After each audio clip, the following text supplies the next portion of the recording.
The current exhibition at HCC's West Loop campus by HCC student and DIT librarian Amy Lee may leave you hungry for more.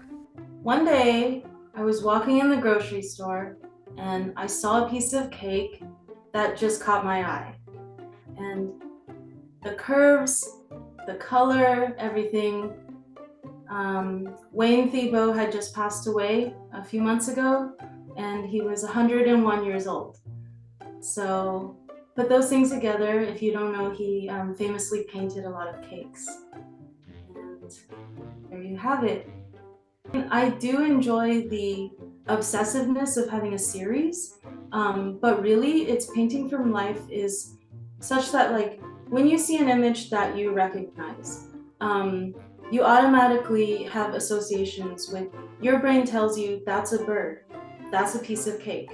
But the thing that makes it special is with painting, it draws you in to the details, and you look at the brush strokes, and you can actually kind of get into that person's head a little bit, just going through your day and having a regular life and being no different than all the other people in the world, except that you just see things a little bit differently.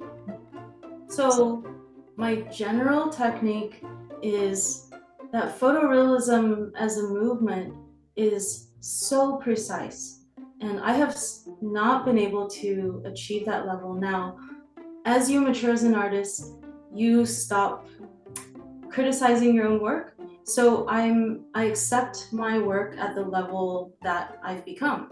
But as you say, there are moments like the strawberries where, as I'm just focusing on that one small detail, it seems so alive. And so I like to think of my work more as like a soft realism, because it is realist, but photorealism blows my mind, honestly.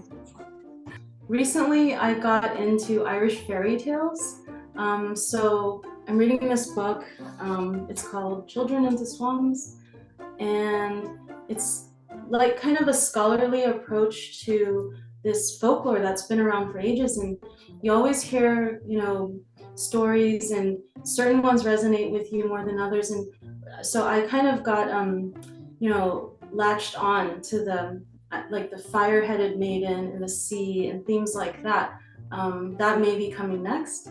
We'll have to see. It really just depends on, what I've encountered in my day-to-day life and what I like. Yeah, for young artists, I think the number one rule is just listen to your heart. Don't let others dictate your rules, like what you can and can't do.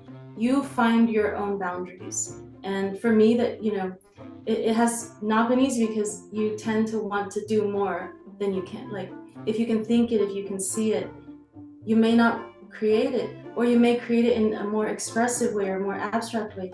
You decide for yourself where that line is and what's okay. For HCC Beat, this is Randall Williams.